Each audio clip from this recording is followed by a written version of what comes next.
Hello everybody, it's Dominic here again. I'd like to thank everyone that took the time to watch the first video and also the people that took the time to send in their thoughts and comments. I really appreciated the feedback that I got, and I was really touched by a lot of the kind things that people said about the video and about my uncle. So thank you again very much.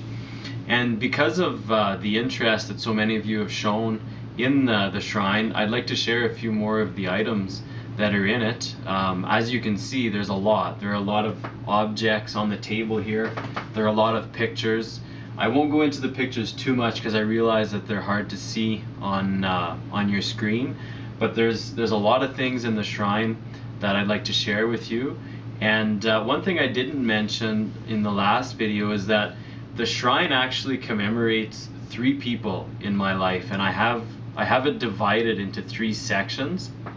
So obviously the bulk of it is dedicated to my Uncle Mitch, but there's also a section dedicated to my Uncle Bob, and there's also a section dedicated to my grandpa. His name was Emile, but we always called him Pépère. Pépère is a French word for grandpa. And my Uncle Bob was Mitch's older brother. He passed away in 2008 from diabetes, and there's a picture of my Uncle Bob here with his wife, ma tante Elaine. And my Uncle Bob was the type of guy that was really missed, actually, kind of like my Uncle Mitch, because he liked to have a good time. He liked to have people over at his house, and he always welcomed people into his home, and it was always fun going to my Uncle Bob's. He's just a fun guy to hang out with. And I've got a picture here of him and his family. There's my Uncle Bob here with his wife, ma tante Elaine. And then they had 5 kids, 4 girls, 1 boy. There's Gabrielle, and then Danielle, Nanette, Marielle, and Chantal. And over on the other side of the shrine here, I have a picture of my grandpa with his family and his license plate, which was I quit. He got that when he retired. And when people would ask him, Emile, what is it exactly that you quit? His answer was always work, whiskey, and women. And then I've also got a picture of him when he was a a young man here, and then a picture of him at Christmas. And he passed away from cancer in 1988. It's quite a few years ago already. There's some other things that I'd like to share with you that are in the shrine that I didn't talk about in the first video. And one of them over here is a harmonica. And I don't play harmonica, but my Uncle Mitch did.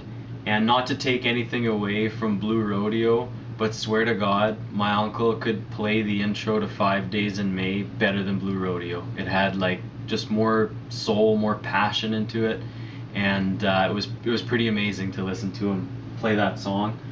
And another item that I put in the shrine that my uncle never got to see, or he probably would have never guessed that I would have put something like that in his shrine. And it's a rattle, and it's from a rattlesnake, and it wasn't taken illegally.